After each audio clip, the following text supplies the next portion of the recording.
बागेश्वर के बाबा धीरेन्द्र शास्त्री आजकल बहुत चर्चा में हैं। कुछ लोग उनको भगवान बालाजी का साधक, उपासक और सरल भाषा में कहें तो कम्युनिकेटर बता रहे हैं। वहीं दूसरी तरफ लोगों का मानना है कि बाबा झूठे, पाखंडी और ढोंगी हैं जो माइंडिंग करके उसको चमत्कार बता रहे हैं। इस वीडियो के अंत तक आप जान जाएंगे उस ना दिखने वाले ढोंगी को जिसने ये सब रच रखा है, इसलिए वीडियो को अंत तक देखें।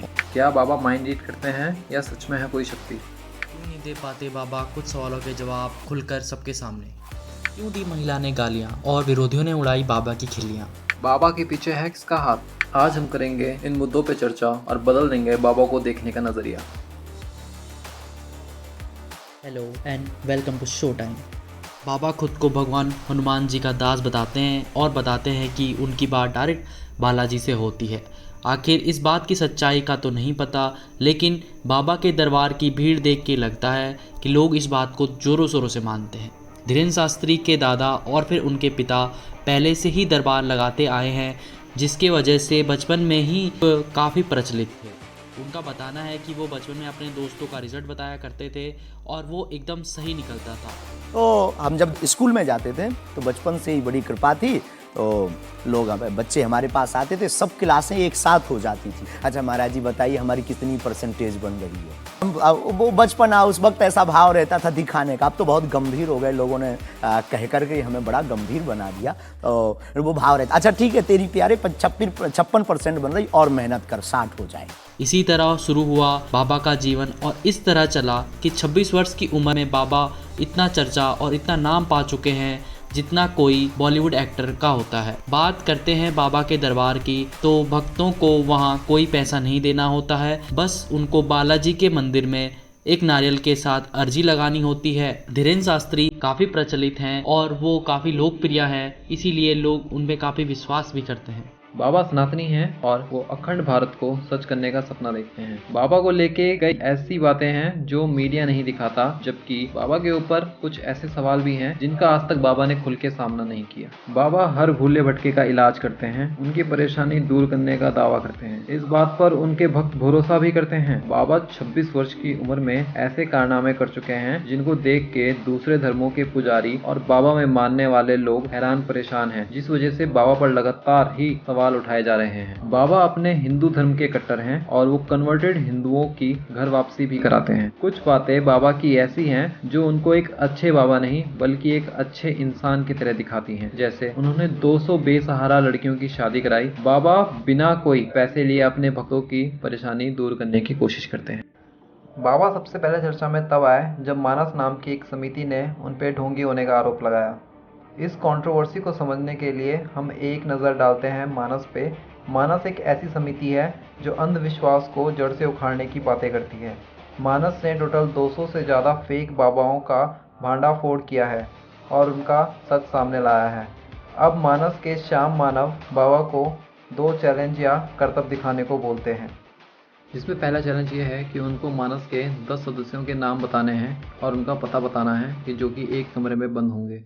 दूसरा चैलेंज ये है कि एक कमरे में कुछ सामान रखा होगा जो कि बाबा ने अपनी शक्ति से बताना है। ये चैलेंज नागपुर में जब बाबा की कथा थी तब दिया गया था, जो 13 जनवरी 2023 तक चलनी थी। पर बाबा 11 जनवरी 2023 को ही वापस लौट आए और बदले में सवाल देते हुए बयान दिया कि अगर मानस को चैलेंज करना है तो बाबा के दरबार में आए, वहाँ उनका चैलेंज माना जाएगा। लेकिन मानस के मानना है कि बाबा के मध्य प्रदेश की सरकार से अच्छे रिश्ते हैं, जिससे उनका चैलेंज की ट्रांसपेरेंसी पर भरोसा नहीं किया जा सकता। बाबा के समर्थकों का कहना है कि ये मानस केवल हिंदू धर्म को टारगेट करते हैं और ये मानती है कि हिंदू धर्म में कई देवी देवता होने की वजह से हिंदू धर्म में ढोंग और पाखंड होने के चांसेस हैं। लेकिन जैसे ही हिंदू दूसरे धर्मों में कन्वर्ट हो जाए तो वहाँ के एक ही मालिक है, जिससे ढोंग और पाखंड पर रोक लगाई जा सकती है। इस सवाल के साथ कोई पुख्ता सबूत नहीं है मानस के खिलाफ, लेकिन मानस ने हमेशा हिंदू धर्म की ही बुराइयां दिखाई हैं। लगभग हर बड़ा चैनल बाबा का इंटरव्यू ले चुका है, लेकिन बाबा का इंटरव्यू के बाद भी कहना है कि कोई उनका बाल विवाह का नहीं कर पाया। आइए अब देखते हैं बाबा के विरोधी उन पर कौन से सवाल उठा रहे हैं। बाबा के पास एक ना दिखने वाला सेनापति है जो बाबा के आदेश पे किसी पे भी लगे भूत को पीटता है और उनके भक्त इस बात पे आंखें बंद करके भरोसा भी करते हैं। लेकिन इस बात पर सवाल तब उठा जब ये होता है। You know speak Hindi? No, okay, no problem. चलो सेनापति फिर से माल लगाओ।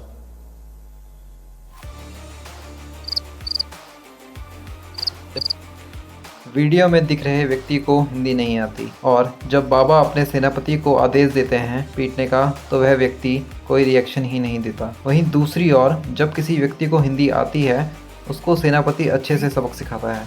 तो इस वीडियो में सेनापति ने बाबा की बात क्यों नहीं मानी, आपको क्या लगता है कमेंट बॉक्स में बताएं।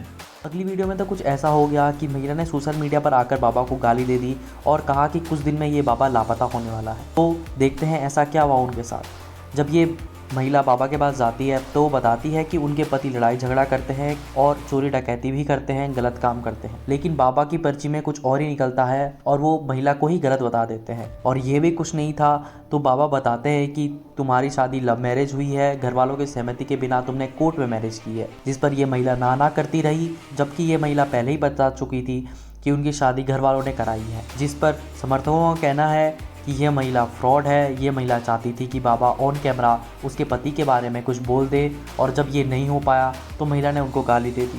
मेरे पति के बारे में कुछ नहीं बोला, मेरे बारे में झूठ में बोल दिया, दादा बाबा अगली वीडियो में एक और एक्टर लड़के को बाबा ने 2 बार अपने पास बुलाया। जहां लोगों की पर्ची लगाने के लिए लाइन लगी है वहां ये लड़का 2 बार मौका पा जाता है। ये सब तो फिर भी ठीक था पर इस लड़की की ओवर एक्टिंग ने कुछ ज़्यादा ही बवाल खड़ा कर दिया। जब ये एक बार बाबा का आशीर्वाद पाके ठीक हो गया तो ये दोबारा यही सब क्यों? क्या बाबा इसको एक बार में ठीक नहीं कर पाए? और अगर नहीं कर पाए तो वो क्यों नहीं मानते कि ये वही लड़का है जो पहले आया था? अरे गुंडाई है कहते हैं। अब बाबा की शक्तियाँ सच्ची है या फिर कोई बनी बनाई स्क्रिप्ट, ये तो हम नहीं कह सकते। पर ऐसा नहीं है कि केवल बाबा ही ये सब करते हैं, और लोग भी हैं जो ये सब करते आए हैं जिनके पास उनके कारनामों का कोई सच नहीं है। पर बाबा को तो सारे नेशनल न्यूज़ वाले एक्सपोज करने जा चुके हैं, पर आज तक जैसे बाबा कहते हैं उनका कोई बाल भी बांका नहीं कर पाया। लेकिन ऐसा क्या है जो बाबा को पूरी मीडिया ने एक राक्षस बना के रख दिया है? हर बड़े बड़े न्यूज़ रिपोर्टर बाबा को झूठा बताते हैं, लेकिन और धर्मों में भी ये सब चलता आया है। उनके पीछे कोई माइक कैमरा लेके नहीं गया। क्या ये कैमरा वाले उनसे डरते हैं या इनका राशन पानी वहीं से आता है? बड़े बड़े यूट्यूबर भी बाबा को एक्सपोज कर रहे हैं, लेकिन बाकी लोगों पे सवाल क्यों नहीं जो खुद को महान बताते हैं? देखा जाए तो गलती इन बाबाओं की नहीं है, ना फकीरों की है, ना पादरियों की है। गलती हम ना दिखने वाले ढोंगी की है जिसको एजुकेशन सिस्टम बोलते हैं, जो सही समय पर विकास नहीं कर पाई है हिंदुस्तान के युवा दिमाग का। युवा बस एक शॉर्टकट चाहता है, बिना मेहनत किए ही जिंदगी में सब कुछ पाना चाहता है और फिर इसी वजह से वो इस सारे ढोंग में फंस जाता है। दूसरी गलती है हमारी खुद की। हमको डर है कि कहीं कुछ बुरा ना हो जाए, इसीलिए इंसान भगवान को पूज रहा है, क्योंकि वो डरता है कि कुछ बुरा ना हो जाए। उसमें कुछ करने का कॉन्फिडेंस नहीं बचा है, डर की वजह से ही भगवान को पूज रहा है। उसके अंदर कोई भक्ति भाव नहीं है। यह सिर्फ भगवान को मानने वालों के लिए ही नहीं बल्कि अल्लाह, जीसस सभी को मानने वालों को लेकर के है। धर्म का धंधा हमेशा से ही डर की वजह से चलता आया है।